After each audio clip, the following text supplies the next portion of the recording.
ध्यानमूलं गुरुमूर्ति पूजामूलं गुरुपदं मंत्रमूलं गुरुवाक्यं मोक्षमूलं गुरुकृपा. आपण सद्गुरूंच्या असीम कृपेने मज हृदय सद्गुरू जेणे तारला संसार पुरू म्हणून विशेष आत्यादोरू विवेकावरी या ओळीचं आपण चिंतन करीत आहोत.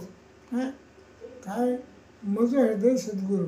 आता आपल्या शरीराचा जर विचार केला तो शरीरामध्ये महत्त्वाचा भाग कोणता? हृदय म्हणजे अंतःकरण हा महत्त्वाचा भाग आहे सगळ्या शरीरामध्ये. हो तर ते स्थान गुरुला पाहिजे. जे उत्तमात उत्तम स्थान आहे त्या ठिकाणी गुरुला आपण स्थापना करायला पाहिजे. हो असं टाकायला पाहिजे. कोणाचं? आपल्या स्थूल शरीरामध्ये महत्त्वाचा भाग आहे त्याचं. मग हृदय सद्गुरू आपण सद्गुरूंना हृदयामध्ये ठेवायचं. पण ते हृदय कसं असलं पाहिजे? शुद्ध आणि स्थिर असायला पाहिजे.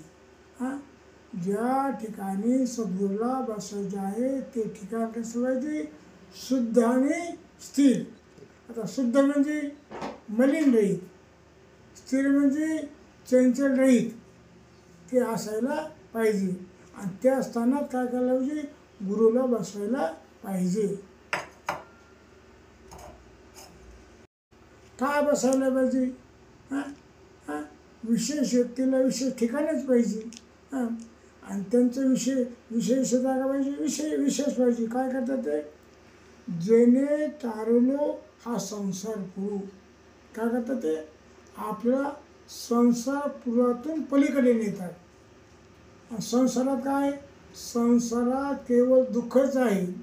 संसाराच्या पलीकडे केवळ सुखरूपताच आहे.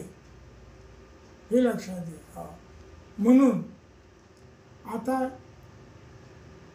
इतकं आपल्याला कायमच्या दुःखातून तारून नेणारे आणि कायमची सुखरूपता प्रदान करणारे हे कोणी? तर सद्गुरू येते. लक्षात घ्या. काय करायचे त्या ठिकाणी? तर आता हे कार्य दुसरं जगामध्ये असं कार्य देवसुद्धा करू शकत नाही.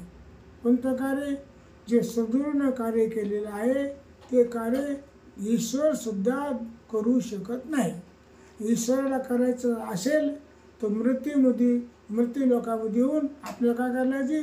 उपदेश करावा लागतो. उदाहरणार्थ अर्जुनाला उपदेश केला. कुठे केला? मृत्यू लोकात केला. कधी केला? कृष्णावतारामध्ये केला. थोडे संत महात्मे मात्र केव्हाही बोलिलं त्यावेळेस येतात की आपणहून येतात. थोडक्यात संत महात्मे करतात आपणहून येतात आणि जगाचा उद्धार करतात. हो असे त्याचे विशेष आहेत. म्हणून काय करू? आपण त्यांना हृदयामध्ये बसू. कुठे? हृदयात म्हणजे अंतःकरणात विशेष. कसं अंतःकरण पाहिजे? ते कसं? शुद्ध आणि स्थिर. शुद्ध आणि स्थिर अंतःकरणात जर आपण गुरुला ठेवलं तर काय उपदेश आपल्या काय होतो? अंतःकरणावर परिणाम करू शकतो, अन्यथा करू शकत नाही. अंतःकरण अशुद्ध आहे, अस्थिर आहे, तिथं उपदेशाचा काही उपयोग होत नाही. म्हणून काय करा?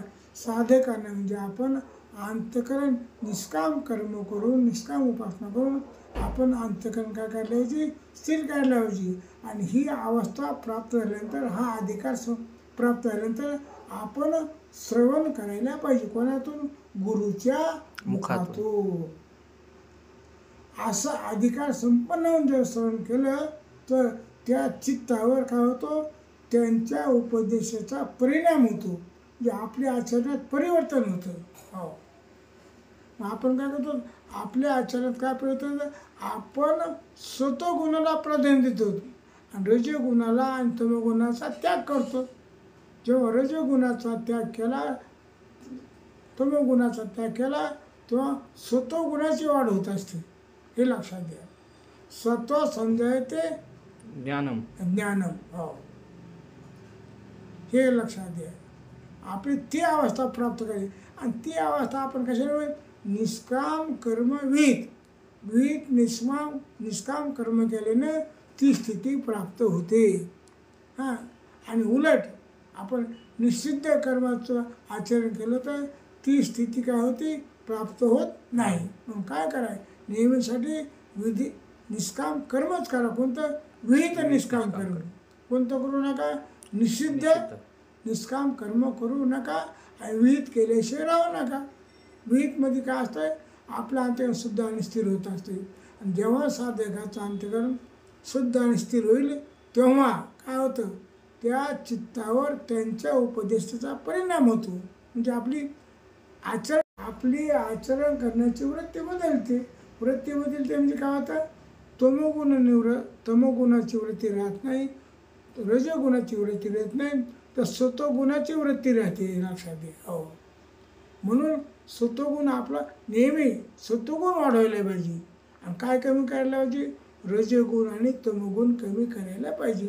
आता तमोगुण म्हणजे काय, तमोगुण कमी करायला पाहिजे बरोबर आहे, पण तमोगुण कशाला म्हणतात, एक लक्षात द्या. उदाहरणार्थ, आळस येणं तमोगुण आहे, झोप येणं तमोगुण आहे. हो, आणि आळसात आणि तमोगुणात आपल्याला ज्ञान होईल का, होणारच नाही. लक्षात द्या. बरं, रजगुण म्हणजे काय, आपण संसारातलं काहीतरी कार्य करीत आहोत. मग संसारातलं काहीतरी कार्य करणं हा रजगुण आहे. मग रजगुणात ज्ञान होईल का, रजगुणात ते ज्ञान होणार नाही.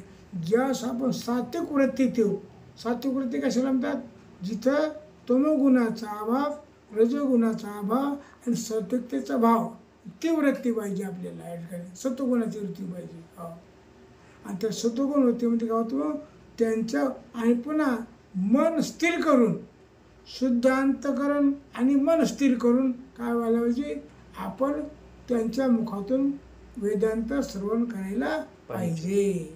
वेदांत मुख्य भागी लक्षात द्या. ते श्रवण केलं तरच आपल्याला काय होतं, जीव ब्रह्म ऐक्य ज्ञान प्राप्त होतं, अन्यथा प्राप्त होत नाही. याच्याकरता काय करा, शुद्ध आणि स्थिर अंतकरणातच त्यांच्या श्रवण करीत असताना लक्षात द्या, वृत्ती स्थिर ठेवा. आणि वृत्ती स्थिर ठेवून त्या श्रवण करत असताना त्या वृत्तीत संसाराचं मनोराज्य करू नका. हा प्रतिबंध आहे. संसाराचं मनोराज्य केलं की, त्या मनोराज्य केलं की काय होतं, आपल्या परिणाम होत नाही. लक्षात द्या. कोणता, कारण हे केलं मनाचा स्वभाव कसा आहे, मन एका वेळेस एकाच विषयाला ग्रहण करतं, दोन विषयाला ग्रहण करीत नाही. हा काय मनाचा स्वभाव आहे. हो, असा असेल तर आपण पाठ ऐकत असताना संसाराचं मनोराज्य मनात करावं का, करू नये. हो, काय होईल, जर केलं आपल्याला त्या उपदेशच कळत नाही. आपल्याला पहिल्यांदा तो उपदेशच कळत नाही आणि पुन्हा परिणाम म्हणतात लांबची गोष्ट येते. हो, पण उपदेशच ग्रहण होत नाही, कळत नाही आपल्याला. कारण आपलं चित्त कुठं लागलेलं आहे, संसार मनोराज्यामध्ये. हो, इकडे आणि नियम काय केला आपण आताच, एक मन एका वेळेस एकाच विषयाचं ग्रहण करतं. एक तर संसाराचं मनोराज्य किंवा पाठ श्रवण करणं, वेदांताचं श्रवण करणं. त्याकरता आपदाला सुद्धा मनोराज्य करू नका, पाठ संपेपर्यंत. लक्षात घ्या.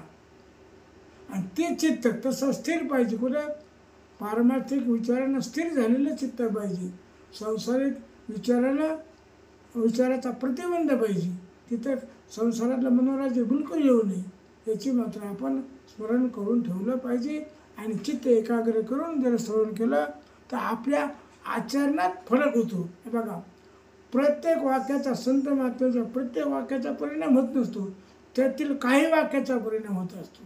काही कोणते वाक्य, ज्यावेळेस आपलं चित्त स्थिर असेल, शुद्ध असेल, स्थिर असेल, आणि त्यावेळेस संत महात्म्याच्या मुखातून वाक्य निघणं, आणि ते वाक्य निघणं आणि आपलं चित्त शुद्ध आणि स्थिर असणं, हा योगायोगाच्या गोष्टी येतात. हो, अशी वृत्ती नेहमी घडत नाही. अशी वृत्ती म्हणजे तमोगुण रहित, अशी वृत्ती म्हणजे रजगुण रहित, अशी वृत्ती म्हणजे मनोराज्य रहित वृत्ती.